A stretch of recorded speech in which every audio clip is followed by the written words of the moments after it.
Bonjour, je suis Pascal Marty, je suis responsable communication pour une région saisie et je vous souhaite à toutes et à tous la bienvenue à ce webinaire qui s'inscrit dans un programme de 2 semaines d'orientation des parents.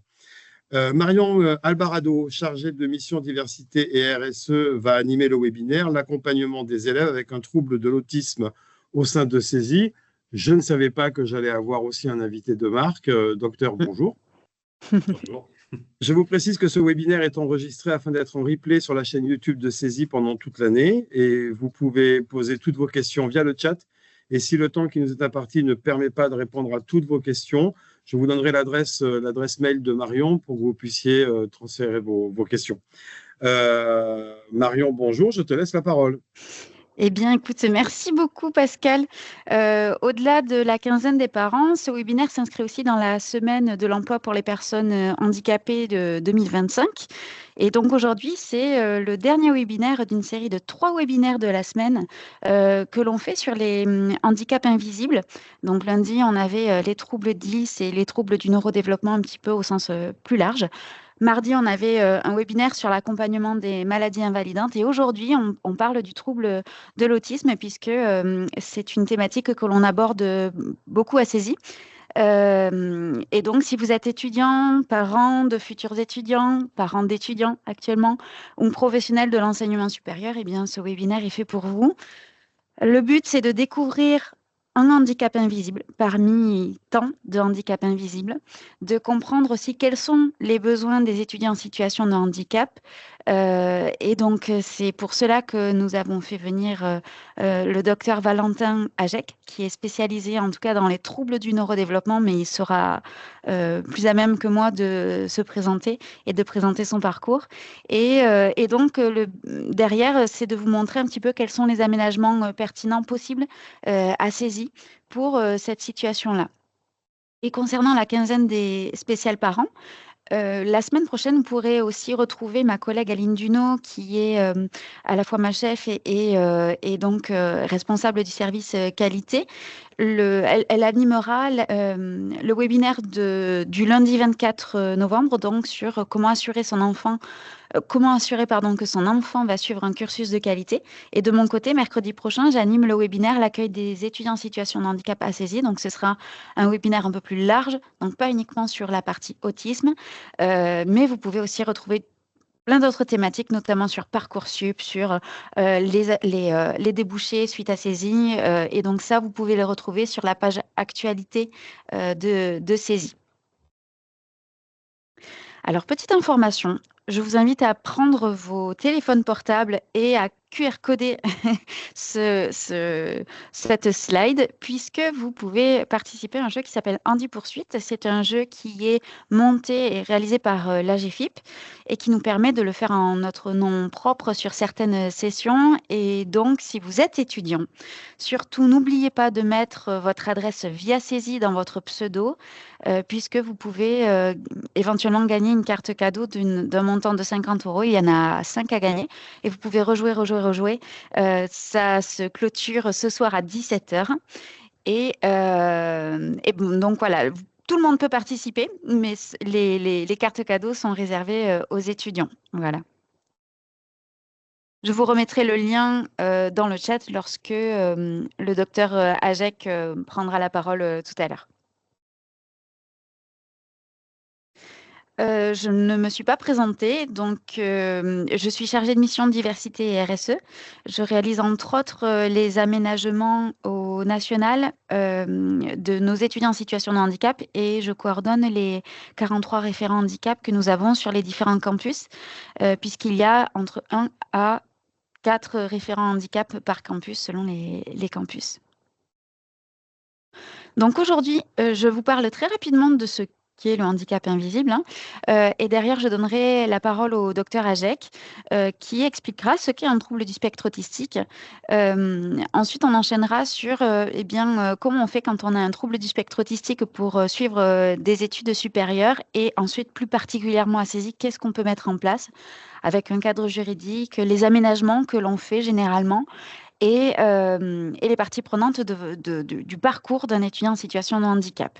S'en suivra une série de questions-réponses et donc c'est Pascal qui va récupérer l'ensemble des questions au fur et à mesure pour y répondre éventuellement. Alors, Pascal, je te laisse regarder. Le docteur Ajek nous a parlé de sa caméra et de son audio qui avait été déconnecté. Je te laisse t'occuper de ça le temps que j'introduise. Si j'ai la main, en effet. Ouais. Je jette un œil au cas où. Et nous ne sommes plus que 2 en présentateur, effectivement, donc je le repasse.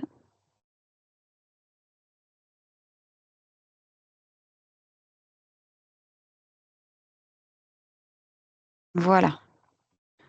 Ça sera mieux comme ça. Excusez-moi. C'est mieux. Alors, le handicap, eh bien, il est défini par la loi, d'accord. À main levée, éventuellement, ou par réaction dans le chat, est-ce que vous pouvez dire si vous avez déjà assisté à un des 2 webinaires qui avaient été faits en début de semaine?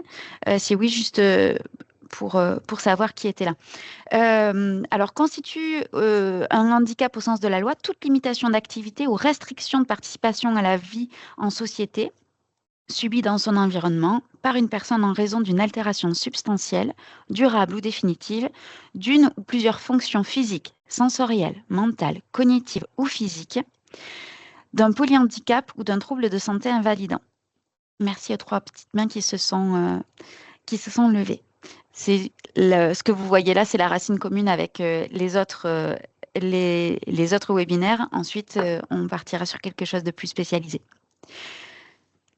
Ces personnes-là, elles ont droit à la solidarité et puis c'est surtout qu'elles ont droit à la compensation des conséquences de leur handicap et tout ça pour répondre à un besoin.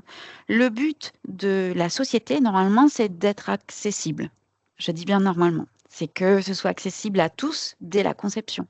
Mais lorsque cette conception ne suffit pas, eh bien, c'est là que rentre en jeu la compensation. Plus il y a d'accessibilité, que ce soit en formation ou dans la société, moins il y a besoin de compensation généralement.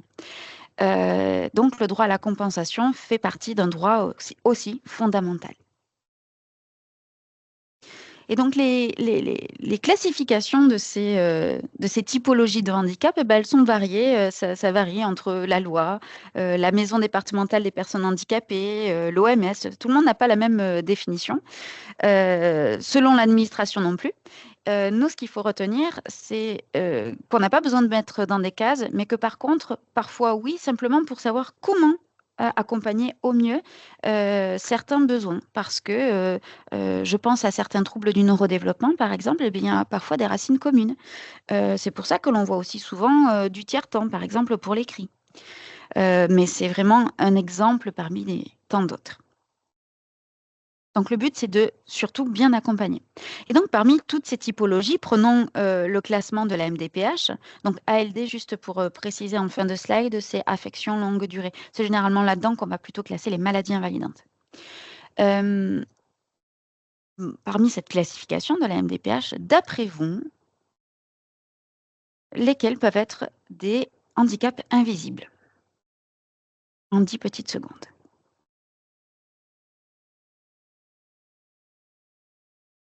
Tic-tac, tic-tac. Aline n'est pas là pour faire l'horloge, d'habitude c'est elle qui le fait. Oui, Anne-Catherine, tout à fait. Tous peuvent être invisibles, effectivement. Ce sont les manifestations qui vont être différentes.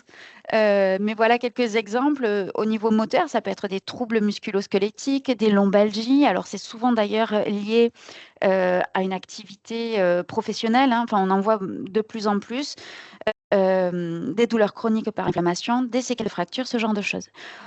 Pour la partie autisme, effectivement, c'est les troubles du neurodéveloppement qui vont être un exemple, ou les troubles 10 encore. Le handicap mental est lié à une déficience intellectuelle. Alors que les handicaps cognitifs, juste pour faire la différence, ne sont pas forcément des déficiences, ne sont pas accompagnés systématiquement de déficiences intellectuelles. On va le voir, mais parfois il y a de l'autisme sans déficience. C'est généralement les cas que nous avons à saisir, puisque dans l'enseignement supérieur, eh bien, on a déjà passé toutes les étapes, collège, bac, et on arrive dans l'enseignement supérieur. À ma connaissance, à Saisy, il n'y a pas eu encore de troubles autistiques d'étudiants avec un trouble autistique qui est une déficience intellectuelle. Il y a aussi les troubles psychiques de type anxiété, troubles dépressifs, post-traumatiques. C'est pas forcément des choses qui se voient. Et puis c'est surtout que ça peut être fluctuant, soit par le trouble lui-même, soit parce que derrière, il y a des traitements et que ce sont les traitements qui impactent aussi le quotidien de la personne. Au niveau auditif, bon, c'est assez simple de comprendre qu'au niveau des sens, parfois, ça ne se voit pas, ça ne se voit pas. Donc, la surdité partielle, des hyperacousies et d'autres sensibilités. Ça peut être à la lumière aussi au niveau des sens. Sur les troubles visuels, on va aussi avoir le daltonisme, par exemple, des rétinites pigmentaires et tout un tas d'autres troubles. Et enfin, au niveau des maladies chroniques, on peut avoir des diabètes, des maladies inflammatoires, auto-immunes, de l'asthme, de l'endométriose, voilà, et tout un tas, des milliers de maladies différentes. Et donc, ce sont 80% des handicaps qui sont invisibles et qui surviennent notamment au cours de la vie à la suite d'un accident, d'une maladie ou du fait de l'usure professionnelle.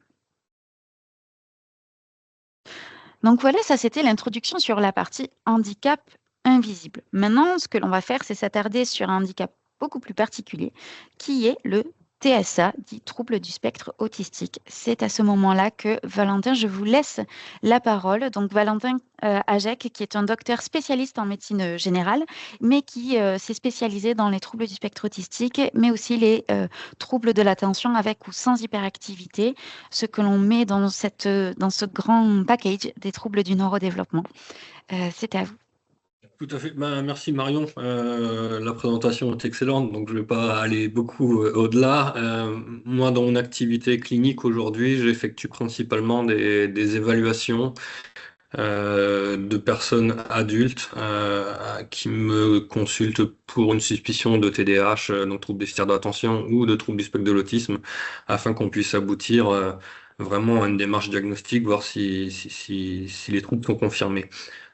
J'ai ciblé mon intervention aujourd'hui vraiment plus sur le TSA, donc le trouble du spectre de l'autisme chez l'adulte et chez l'étudiant. Pour moi, il y a des messages qui sont importants à vous faire passer, et c'est le but de ma présentation aujourd'hui. Déjà, c'est de pouvoir vous expliquer ce qu'est le trouble du spectre de l'autisme, que je vais simplifier en parlant toujours de TSA. Voilà, quelles sont les caractéristiques principales, et puis quelles peuvent être les difficultés spécifiques liées à la présence d'un TSA pour un étudiant qui effectuent des études supérieures, et puis quelles peuvent être les pistes d'adaptation. Je vous ai cité, on peut revenir un tout petit peu avant Marion. Je vous ai cité je vous ai noté la citation d'un étudiant autiste que je trouvais assez intéressante, qui disait que les étudiants en situation de handicap, quel qu'il soit, n'ont pas besoin forcément qu'on leur tienne la main en permanence pour avancer, mais c'est très important pour eux de savoir qu'ils peuvent avoir une aide en cas de besoin dans leur parcours scolaire.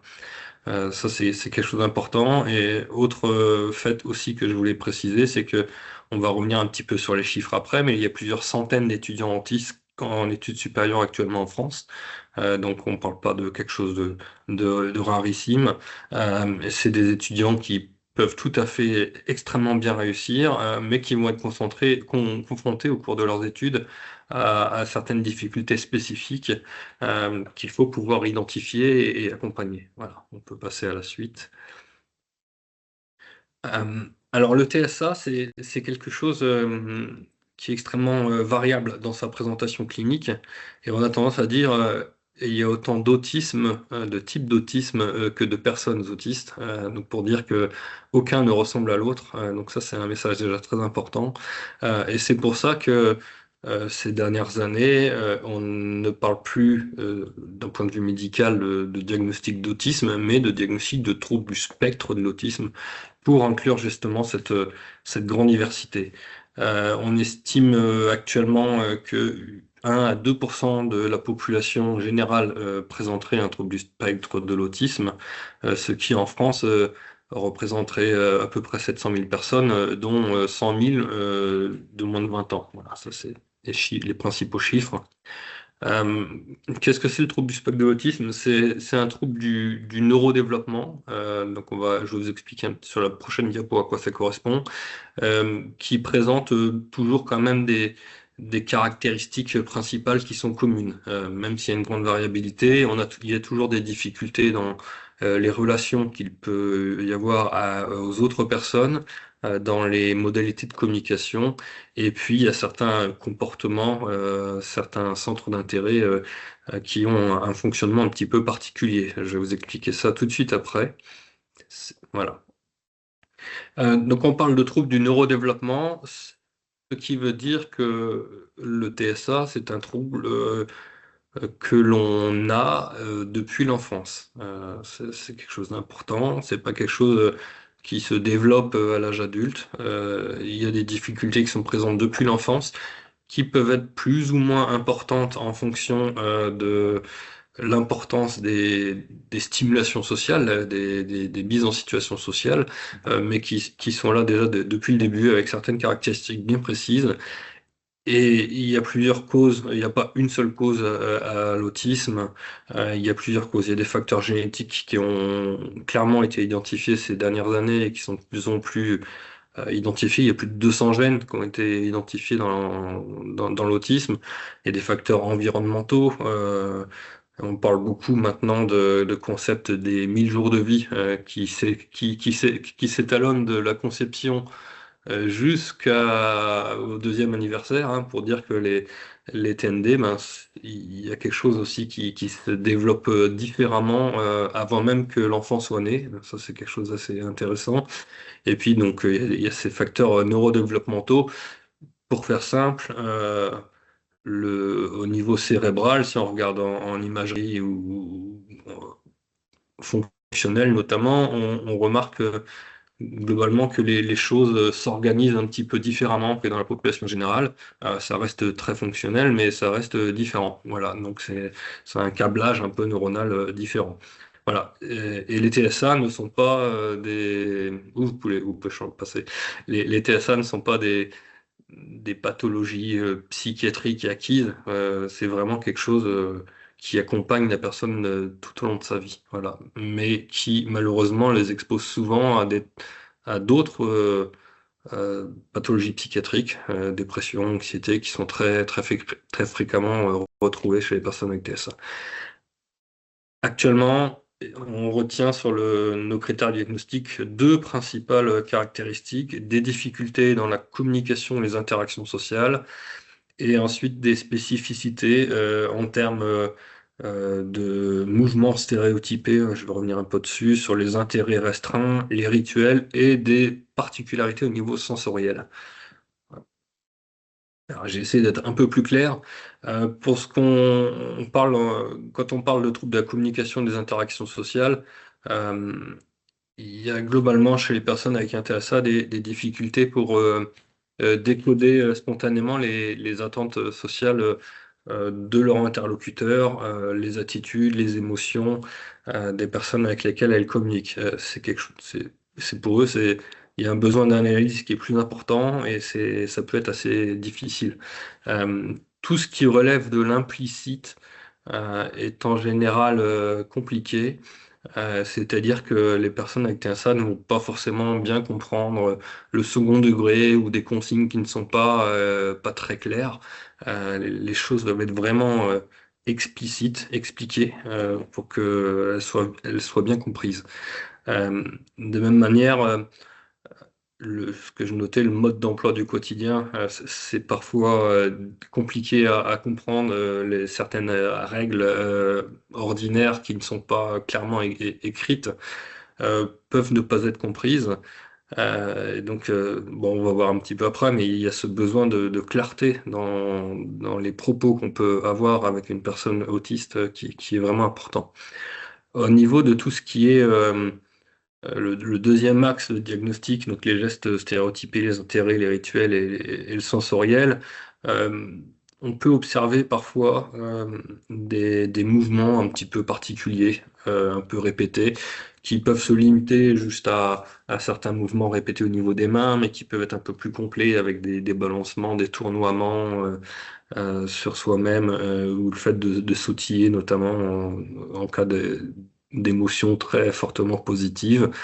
Euh, on retrouve souvent, mais c'est pas non plus quelque chose de constant, mais on retrouve souvent un intérêt marqué pour un sujet spécifique, ce qu'on appelle un intérêt restreint.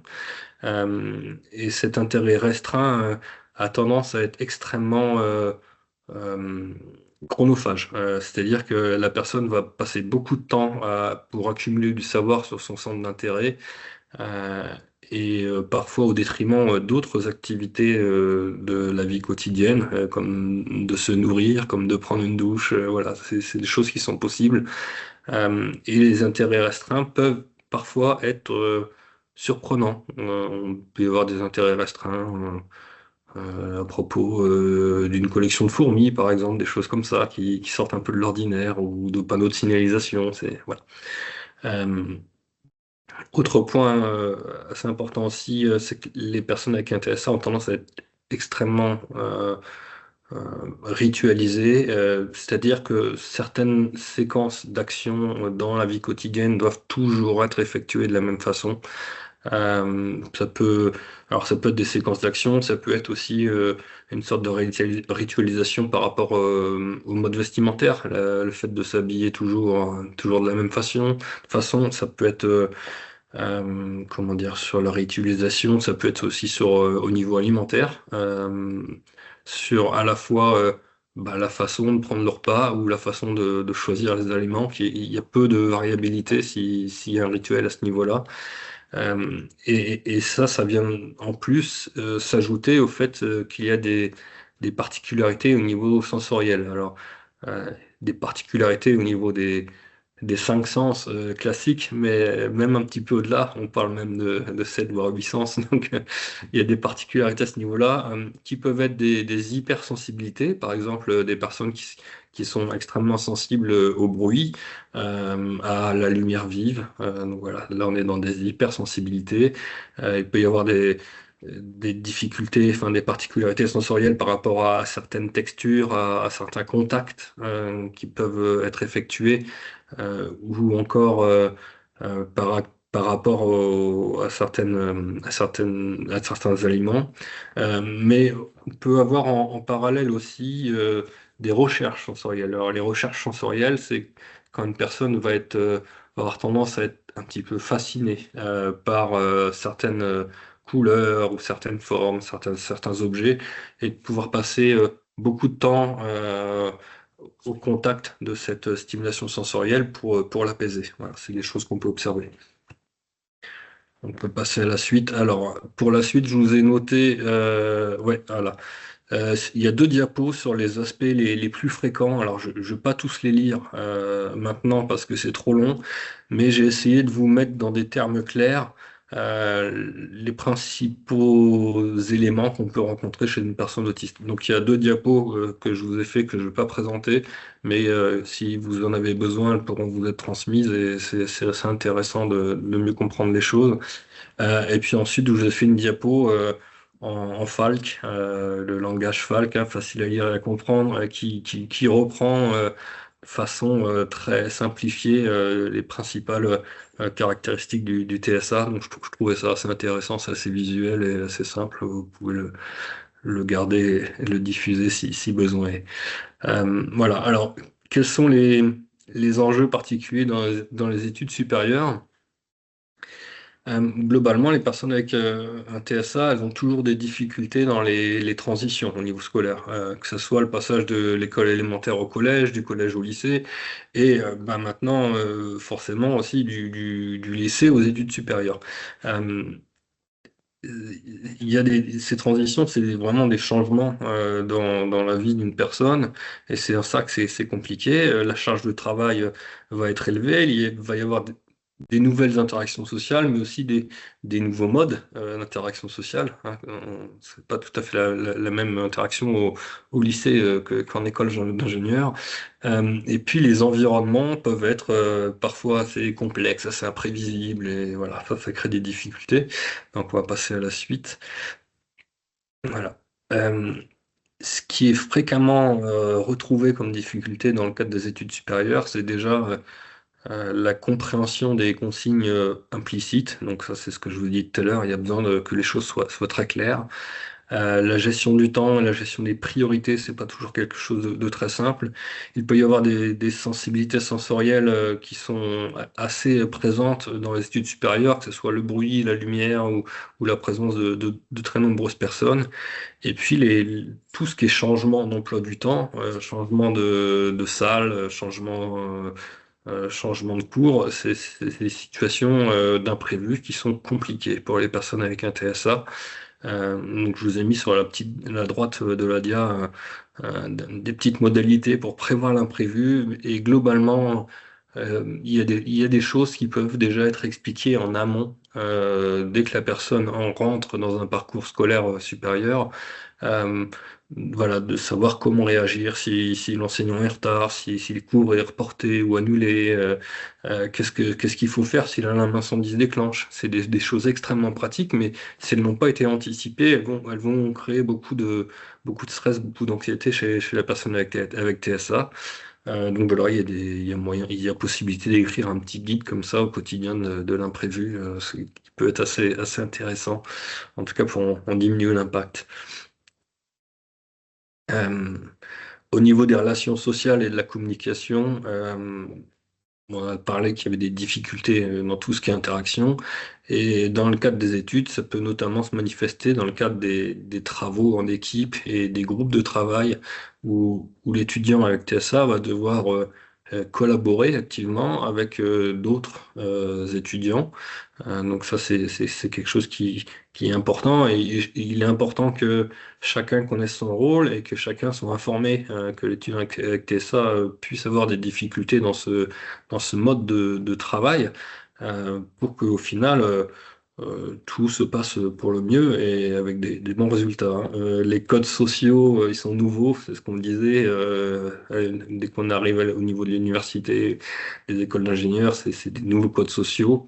Et puis, il y a cette fatigue. Euh, alors, la fatigue, pour vous l'expliquer, c'est que l'étudiant avec TSA euh, va parfois être capable de, de faire, on parlait de handicap invisible, hein, mais de faire comme si tout allait bien, de passer un petit peu au-delà de ses difficultés, de ses limites par rapport à certaines interactions notamment, mais que tous ces efforts-là viennent rajouter de la fatigue à la fatigue que tout le monde pourrait avoir. Ce qui fait c'est un niveau de fatigabilité qui est quand même plus important, et notamment on observe fréquemment des performances scolaires qui sont beaucoup plus faibles en fin de journée qu'en début de journée, parce que il y a cette fatigabilité qui s'est installée. Voilà.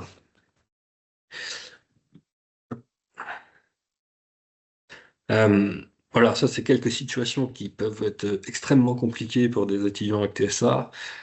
Des gros amphithéâtres remplis avec des environnements extrêmement euh, perturbants sur le plan sensoriel, hein, que ce soit au niveau du bruit de fond, au niveau des néons. Alors, faut savoir qu'il y a certaines personnes avec TSA qui ont une extrême sensibilité au niveau auditif, même à entendre, à percevoir le bruit de tous les éléments qu'il peut y avoir dans la salle. Le bruit du rétroprojecteur, le bruit du néon.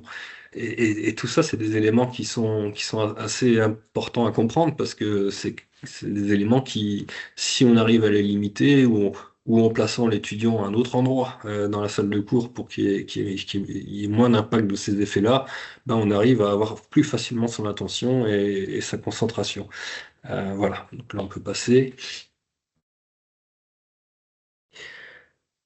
En termes de stratégie, je pense que Marion, vous allez en parler ensuite, mais globalement, voilà, les messages principaux, c'est avoir des consignes qui sont claires, qui sont écrites, qui sont claires.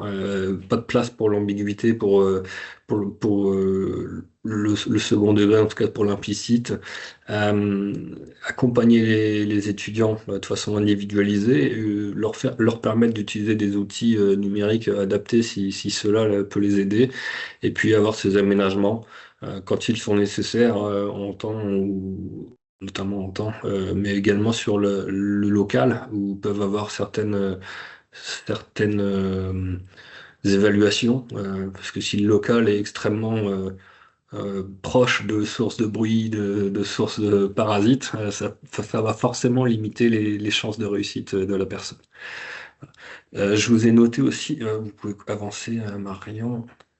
Voilà, ça c'est ce que je viens de dire, donc on va avancer aussi. Et je vous ai noté là quelques ressources que vous pouvez visualiser si cela vous intéresse, avec certaines qui sont extrêmement pratiques et d'autres assez complètes, mais très bien faites ben voilà, sur les différentes modalités pour pouvoir bien accueillir un étudiant avec un TSA en études supérieures. Voilà. En conclusion, je ne fais que de la redite, mais le TSA, c'est une réalité déjà, c'est une réalité actuelle qui est extrêmement variée et chaque individu est différent. La possibilité d'avoir un environnement adapté est essentielle pour favoriser la réussite de ces étudiants et il faut collaborer main dans la main avec eux pour que vraiment bien cerner quelles sont leurs difficultés. Il n'y a pas de profil type de dire tous les étudiants avec TSA, il faut qu'on leur propose tel aménagement. Non, c'est vraiment quelque chose qui doit être individualisé. Et ce qui crée la chose un peu plus compliquée, c'est que ça va nécessiter aussi du temps, d'échange, pour bien comprendre quels sont les besoins et quelles sont les adaptations nécessaires. Voilà, je vous remercie pour votre attention. Merci, docteur Ajek. À noter que nous avons pris contact avec le docteur Ajek lorsque nous avons reçu des aménagements qui avaient été très, très bien écrits pour nous. Et donc là, on s'est dit qu'on aurait adoré avoir pour tous nos étudiants cette présentation-là. Donc, merci beaucoup d'avoir accepté de partager vos connaissances avec nous sur cette thématique. Vraiment, c'est précieux. Il y a 2 questions dans le chat Oui. que je vais vous poser. Et moi, j'en aurai une troisième. On prendra le temps qu'il faut après, mais c'est vrai que vous avez déjà aussi parlé de comment on fait aussi pour réaliser des aménagements pour compenser le handicap dans les études supérieures. Donc, ça pourra aller un petit peu plus vite après. Tu veux les poser, Pascal, peut-être? Je t'en prie, vas-y. Si tu veux, une question de Patrick. Comment amener le jeune à exécuter de nouvelles méthodes? Par exemple, la compréhension du besoin est là, mais le blocage invalidant tout suivi. Exemple, planification, gestion du temps, mémorisation apportée lors suivi ergo. Est-ce que c'est compréhensible? Alors j'avoue que j'aimerais bien une petite clarification parce que là on arrive dans de la pédagogie et c'est vrai que c'est pas mon cœur de métier. J'ai une autre question. Comme ça va laisser à Patrick le temps de nous la réécrire. Une question qui sera aussi surtout pour Marion. Faut-il prévenir les établissements visés, post-bac en l'occurrence, du handicap ou cela peut-il être discriminant pour l'acceptation? Moi, j'ai la réponse. Alors, nous, ce que l'on a besoin de connaître, ce sont les besoins de l'étudiant. Vraiment. Ça veut dire que la typologie de handicap, elle, c'est au bon vouloir et vraiment, c'est le choix de l'étudiant ou des parents de nous en faire part. Mais ce qu'il nous faut, ce sont vraiment les besoins. Et ça, on les récupère essentiellement à travers la mise en place d'aménagements qu'il y a eu généralement au bac. Mais par contre, pour des diagnostics qui sont plus tardifs, généralement, on va avoir une approche différente, on va évaluer les besoins. Je dis on, mais ce sont les référents handicap campus qui vont discuter avec la personne, voir quels sont les besoins, vont se rendre compte que peut-être il y a besoin d'un accompagnement. Et à ce moment-là, on se tourne vers nos partenaires. Je vais vous parler d'Astypic, notamment avec qui on travaille depuis quelques années, et derrière qui auront une reconnaissance. Voilà. Et donc, on sera plutôt dans un cercle vertueux dans ce sens-là. Dans tous les cas, à partir du moment où il y a une reconnaissance du handicap, pour nous, c'est bien plus facile derrière de réaliser des aménagements, de pouvoir accompagner les équipes, de pouvoir accompagner aussi les promotions.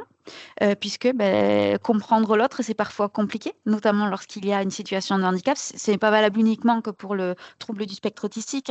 Ça va vraiment, même pour la maladie, s'il y a besoin d'absence, voilà, les autres étudiants peuvent se questionner, ça peut créer des tensions. Donc, c'est très important aussi d'aller sensibiliser les promotions lorsqu'il y a un besoin. Mais c'est vrai que si nous n'avons pas connaissance de la problématique ou du besoin, derrière nous, on ne peut pas mobiliser nos équipes pour répondre à ce besoin. Donc, c'est là que je vous invite au plus tôt à vous présenter au référent handicap campus qui, lui, saura vous orienter. Voilà. On aura d'ailleurs les adresses en fin de PowerPoint. Intervention. Oui. Une question juste de compléter ce que vient de dire Marion, c'est que, à mon avis, il y a une difficulté supplémentaire qu'il faut aussi prendre en considération. Et pour le coup, là, celle-là, elle est très difficile. C'est un vrai défi. C'est que quand on parle d'autisme et d'études supérieures, on est sur des formes d'autisme à haut niveau de fonctionnement intellectuel. Beaucoup de ces personnes ne vont pas être diagnostiquées. Elles vont être en études supérieures, mais elles ne vont pas être diagnostiquées et elles vont présenter des difficultés. Et là, la question, c'est aussi de savoir, en face d'une personne d'un étudiant qui présente certaines difficultés qui nous semblent un peu particulières, un peu spécifiques, comment on peut ensuite peut-être l'accompagner? Est-ce qu'on se limite juste à cibler les difficultés, les besoins, ou à quel moment on peut l'envoyer vers un parcours diagnostic? Voilà, c'est des questions en l'air. Je le sais très bien, vous n'avez pas de réponse, moi non plus, mais ça me semble important d'être précisé quand même. Restez bien jusqu'au bout parce qu'on va vraiment parler d'Astypic qui pour nous est un partenaire exceptionnel. Déjà parce que ce sont des psychologues spécialisés dans les troubles du neurodéveloppement et plus particulièrement dans les troubles du spectre de l'autisme. Et parce que du coup, on peut avoir des étudiants qui nous demandent à participer notamment à des ateliers de pair et danse dont je vous parle un petit peu plus tard. Et c'est là qu'en fait, en discutant avec les autres étudiants qui rencontrent les mêmes problématiques ou en discutant directement avec les psychologues qui animent cet atelier, ils se rendent compte que peut-être ce serait intéressant d'aller vers une reconnaissance officielle. Donc en fait, on a plusieurs portes d'entrée spécifiquement sur ce sujet du TSA qui sont quand même très intéressantes, en tout cas chez nous, sans nous vanter. Voilà. Donc, Patrick a reformulé sa question. Alors, il y en a deux. Il y a d'une part pour vous, docteur. Hop là, ça a sauté. En fait, il aimerait vous consulter, échanger avec vous à titre privé parce qu'apparemment sur Toulouse, les médecins restent d'accès difficile. Donc ça, je vous laisserai y répondre. Et du coup, sa question, ou du moins sa remarque, c'est le trouble du jeune favorise des routines dans les apprentissages. Ces routines n'ont évolué que très peu depuis le primaire, donc je pense qu'il parle de son cas particulier, afin de développer l'autonomie, mise en place ordinateur en lieu et place AESH. J'ai eu l'idée d'élargir le travail ergo en développant les aspects organisation, gestion du temps, mémorisation, boîte Lettner. Mais l'ergo s'oppose à un blocage de l'ado. Sur l'étape mise en œuvre, comment aider? Ado avec dépistage positif, mais barrage pour réaliser le bilan.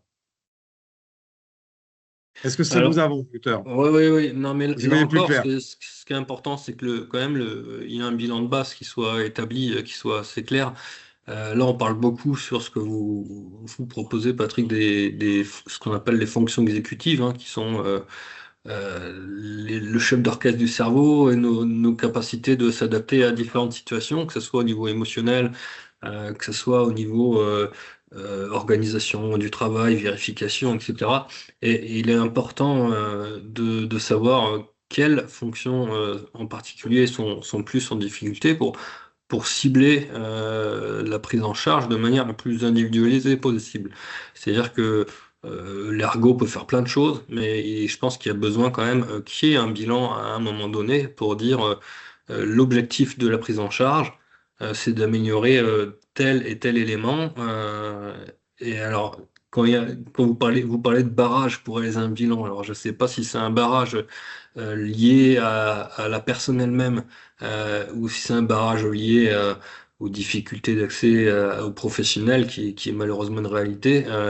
Mais là aussi, je pense que la personne qui est vraiment en difficulté, euh, il y a un moment où elle va basculer dans une démarche où elle va avoir envie et besoin de faire ce bilan pour avancer. Donc peut-être que la difficulté n'est pas extrêmement bien perçue à l'instant T. Voilà, je sais pas, on est dans un cas qui peut être assez individuel, justement, assez particulier. Et puis pour répondre à votre première question, oui, je suis tout à fait OK pour échanger sur certaines situations. Vous pouvez me joindre, je suis sur Doctolib assez facilement, donc pas de souci, quoi. Avec plaisir. Anne-Catherine, je répondrai à la fin de ce webinaire à votre question avec grand plaisir. J'avance un petit peu plus vite que prévu, donc je vais peut-être aller plus vite sur certaines slides pour pouvoir libérer un petit peu de temps de parole après, et je resterai un petit peu après si vous voulez qu'on échange. Quelques données chiffrées. Donc, la première donnée a été donnée par le docteur Ajek déjà, mais il faut savoir aussi que donc, plus de 50% des personnes qui ont un trouble du neurodéveloppement ont aussi un autre trouble du neurodéveloppement qui est associé, à savoir notamment on peut avoir un trouble du spectre autistique et puis derrière avoir aussi une dyslexie. Voilà, où par exemple, on peut avoir un trouble de l'attention avec ou sans hyperactivité et puis être au potentiel intellectuel. Voilà. 8 à 10% de la population française pourrait être neurodivergente sans diagnostic clair. Donc, ça donne un chiffre à ce que proposait le docteur juste avant. Et donc, ça, ce serait en plus des personnes qui sont déjà diagnostiquées. Et pour finir, la donnée qui nous intéresse à nous, de notre côté, c'est que cette année, 15,3% des lycéens avaient bénéficié d'aménagements au bac, en tout cas qui avaient été validés, encore une fois, pour ceux qui ont reçu et un diagnostic et un aménagement pour leur bac. Et donc, ces demandes augmentent chaque année. Cette année, ça a augmenté de 9%. Je voulais vous parler très rapidement de l'intersectionnalité. Alors, pour juste resituer, l'intersectionnalité, c'est un cadre d'analyse qui montre que différentes formes de discrimination peuvent entre elles se nourrir et entraîner une marginalisation plus importante des personnes. Alors, ça peut être au niveau du handicap, du genre, d'une minorité ethnique. D'autres, vous allez voir qu'il y en existe de nombreuses. Et en fait, ces dimensions, elles ne font pas que s'additionner, elles interagissent vraiment entre elles et ça amplifie les obstacles au quotidien. Et la gestion de ces formes de discrimination, elle peut entraîner, elle aussi, des troubles associés, comme des troubles anxieux, de la dépression, ce genre de choses. Ce que je vous montre là, c'est une map, une mind map, une caractéristique de ces différentes je vais y arriver, de ces différentes fonctions, des différents sujets en fait qui entourent l'étudiant et qui peuvent impacter et se nourrir entre eux pour former quelque chose de beaucoup plus important. Ce qui nous intéresse à nous, c'est de dire que 7,37% des personnes autistes présenteraient une diversité de genre, contre 3,9%, toute population confondue. Il y a une équipe donc, du pôle HUA10 qui a relevé différentes hypothèses concernant ce potentiel lien entre le trouble du spectre autistique et la diversité de genre. Ça peut s'expliquer par une diversité biologique, une diversité psychologique, une diversité sociale. Et donc, c'est quelque chose qui est à prendre en considération, y compris dans les études, puisque eh bien, tout simplement, le genre, c'est quelque chose qui, durant l'adolescence, ou en tout cas en étant jeune adulte, vient se mêler aussi à la vie de l'étudiant. Et lorsqu'un étudiant arrive en formation, eh bien, il arrive avec tout son être entier, à savoir à la fois ses troubles, mais aussi ce qu'il est, ce qu'il vit au quotidien. Et donc, la réussite scolaire ne dépend pas seulement des capacités individuelles, mais aussi des identités multiples qui peuvent créer des obstacles cumulés. Et pourquoi les étudiants TSA sont plus touchés? Eh bien, parce ça engendre des impacts sur la communication, notamment avec un isolement social plus important, des impacts sur l'organisation aussi, donc l'école, à savoir des difficultés de gestion dans les cours qui peuvent être plus importantes, et surtout, je dirais même sur la santé mentale. Ça peut provoquer beaucoup plus d'anxiété, de surcharge sensorielle, une perte de confiance en soi. Pour peu qu'il y ait des moqueries autour, on peut parler d'une intersectionnalité qui est plutôt forte pour eux. Des difficultés donc, qui sont rencontrées durant les cours et les examens, il y en a selon les différentes catégories qui ont été présentées par le docteur Ajek. Alors, des exemples, mais c'est vrai que lorsqu'il y a des travaux de groupe, et il y en a beaucoup par exemple à CESI, l'ironie, le sarcasme, le double sens, c'est quelque chose qui est hyper classique et pourtant, ce n'est pas forcément facile pour un étudiant qui a un TSA de se joindre en fait au groupe sur cette thématique-là. L'étudiant peut avoir des réponses qui soient vécues un petit peu de manière très cash, alors qu'en fait, c'est de l'honnêteté. On peut aussi avoir tendance à dire, est-ce que tu saurais faire ça? L'étudiant va répondre oui. Oui, je sais. Votre question, c'est de dire, c'est de demander si la personne sait faire ça. Bien sûr, il va répondre oui. Il ne va pas forcément entendre que la question sous-jacente, c'est est-ce que tu peux m'expliquer ça, vu que toi, tu sais. Donc, il faut faire attention à ce qu'il y ait vraiment des consignes qui soient très simples et directes. Sur les particularités sensorielles, donc le docteur Ajek en a déjà parlé, mais nous, ce qu'on va beaucoup retrouver, en tout cas dans les demandes à saisie, ça va être surtout lié au bruit. Sur les intérêts spécifiques, on va voir que nous, pour le coup, ça peut être quelque chose qui est très positif dans les études. Le dernier point que je voulais aborder sur le TSA, c'est la partie sommeil. Alors évidemment, la vie étudiante, qui est une extension de la vie sociale au sein de l'établissement, mais le sommeil, simplement parce que les enfants qui ont un trouble du spectre autistique seraient 2 à 4 fois plus touchés par des insomnies, tout type d'insomnie confondue. Et donc ça, ce serait lié au taux de mélatonine. Donc la mélatonine, c'est ce qui règle notre horloge interne. De manière globale et générale et très classique, pour une personne qui est dite neurotypique, la recherche a montré que l'altération des performances après 20 à 25 heures d'insomnie est comparable à celle d'une personne dont le taux d'alcool est de 0,10%. Sauf que dans les études, des chercheurs français ont montré que les taux de mélatonine sont plus faibles de manière générale chez les personnes avec TSA que les personnes sans. C'est une différence qui est moins visible à partir de l'adolescence, mais elle y est tout de même. Et puis, la différence entre la sécrétion de mélatonine jour-nuit, elle est beaucoup moins importante chez un adulte TSA. Donc, ça vient alimenter le fait que ces personnes-là ont des troubles du sommeil beaucoup plus importants. Et évidemment, comme n'importe qui, eh bien, ça va avoir aussi des conséquences. Sauf que ça va avoir des conséquences peut-être encore plus importantes du fait du trouble du spectre autistique. Par exemple, sur les difficultés cognitives, eh ben, pour une personne avec un TSA, il y aura une surcharge cognitive peut-être plus importante, plus rapide ou qui va être peut-être plus explosive. Au niveau du trouble du comportement, on va avoir peut-être un peu plus d'irritabilité, d'agitation, d'agressivité. Ces réponses cash-là, qui sont beaucoup plus naturelles chez une personne qui a un TSA, eh bien, lorsqu'elles sont en société, peuvent apprendre beaucoup plus facilement à enrober. Ou voilà, il y a des formes, mais ça coûte en énergie. Là, à partir du moment où on est fatigué, il n'y a plus de filtre. Et pour les accentuations du trouble de manière générale, c'est vrai que le sommeil impacte énormément le quotidien, donc notamment la gestion de l'imprévu, cette histoire de sociabilité de manière générale, hein, et d'organisation, de planification. Mais avoir un TSA, ça peut être aussi super chouette.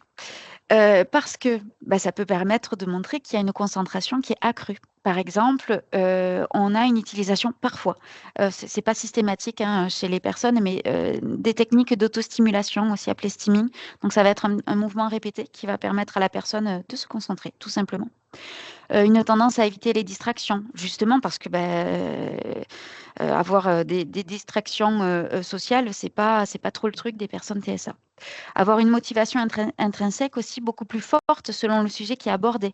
En informatique, on voit beaucoup d'étudiants TSA parce que l'informatique peut être un intérêt spécifique et donc il y a, comme vous le voyez à la fin, un souhait d'approfondir des connaissances jusqu'à parfois atteindre un niveau d'expert. Et puis, il y a cette excellente persévérance dans les tâches complexes et qui nécessite une attention prolongée, qui est marquante chez les personnes TSA. Il y a aussi donc cette honnêteté, mais aussi le sens du détail. Et ça peut être très utile en cours, puisque la personne peut être capable de repérer des incohérences ou des erreurs que les autres ne voient pas. Préférer des tâches qui nécessitent plus de rigueur et d'exactitude et une qualité élevée des travaux qui demandent des précisions, comme du codage, faire des vérifications, faire du contrôle qualité. Donc là, juste, je vous donne quelques ressources en plus de celles données par le docteur Ajek, mais il y a le ministère de la Culture qui parle effectivement de la méthode de Falk, facile à lire et à comprendre. Des résumés qui sont simplifiés, des pictogrammes, des audiodescriptions. Mais ce que je vous conseille, c'est d'aller faire un petit tour éventuellement sur le site de eMind, qui est relativement complet, qui fait aussi des passerelles avec d'autres sites spécialisés de type Atypie Friendly.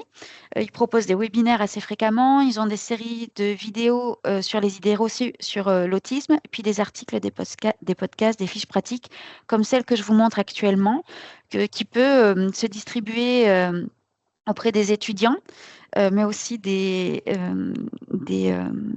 formateurs, des encadrants de manière générale.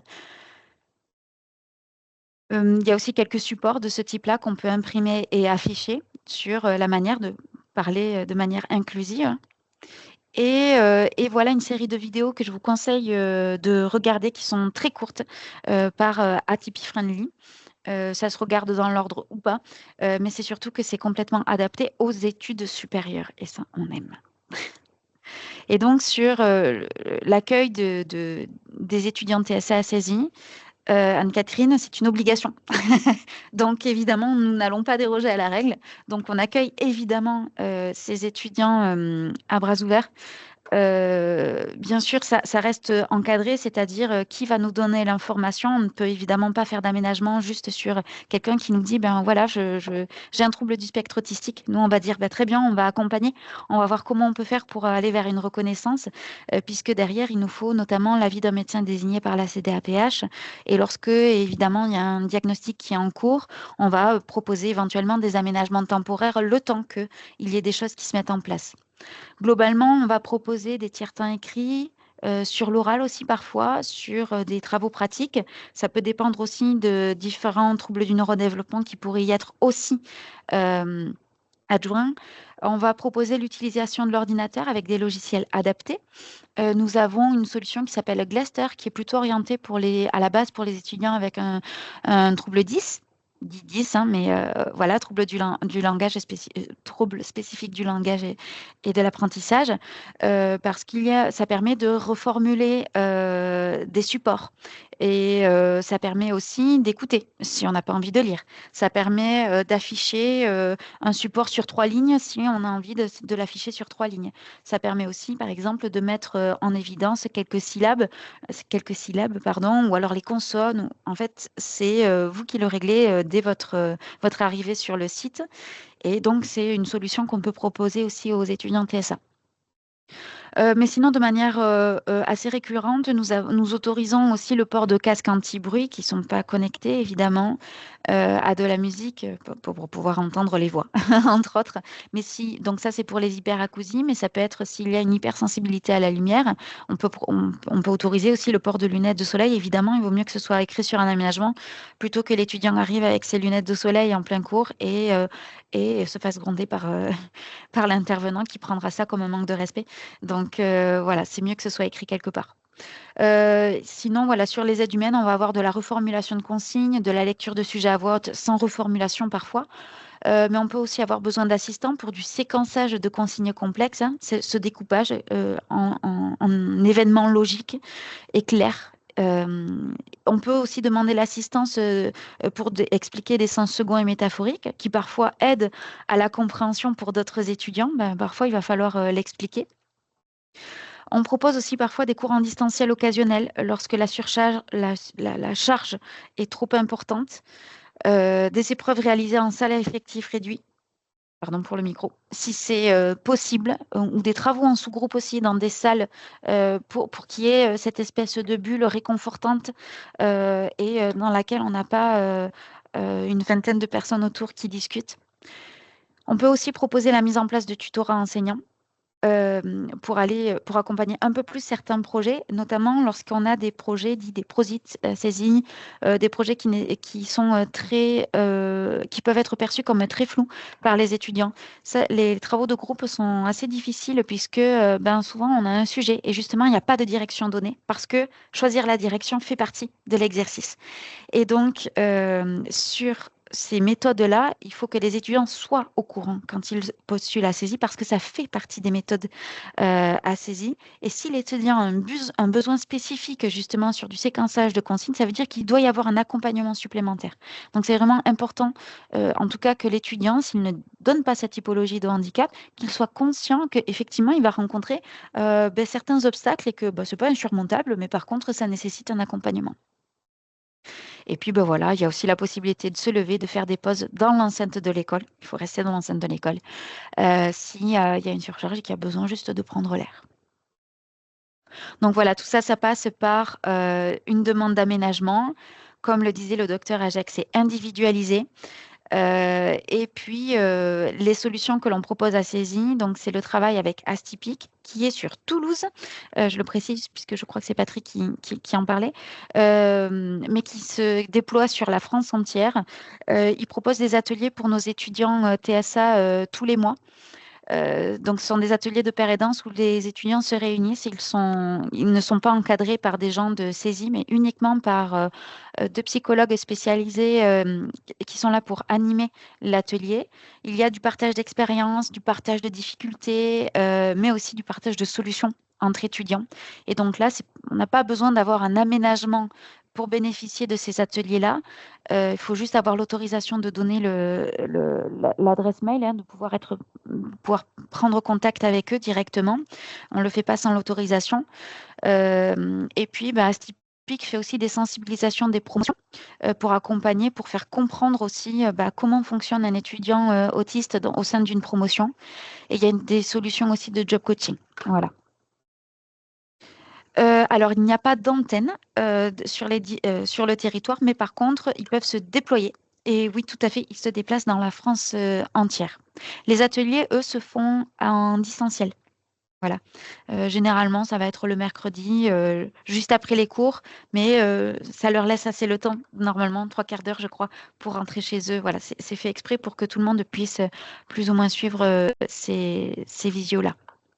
Et donc, s'il y a un besoin spécifique, il ne faut surtout pas hésiter à mobiliser le référent handicap du campus. En 2023-2024, ce sont 626 étudiants qui ont été accompagnés, tout type de handicap confondu. Hein. L'année dernière, jusqu'en août 2025, donc c'était 782 étudiants. Et là, aujourd'hui, à 3 mois des rentrées, nous avons dépassé les 810 étudiants. Donc, voilà. Et évidemment, la proportion aussi des troubles du spectre autistique augmente parce que les gens osent se déclarer et nous, c'est ce qu'on souhaite en fait, c'est que les étudiants n'hésitent pas Donc, il ne faut pas hésiter à trouver les coordonnées des référents handicap sur le site internet saisi, sur le campus que vous ciblez. Vous aurez toujours le contact, le numéro de téléphone ou à minima l'adresse mail qui sera toujours la même, hein, qui sera cette base ref handicap-le nom de la ville @saisi.fr. Et ce que l'on vous conseille, c'est effectivement, c'est d'anticiper les demandes au maximum. Le référent handicap est là pour écouter, est là pour trouver des solutions. Et il ne faut pas oublier non plus que lorsqu'on arrive dans l'enseignement supérieur, eh bien, c'est l'élève qui est au cœur de son projet.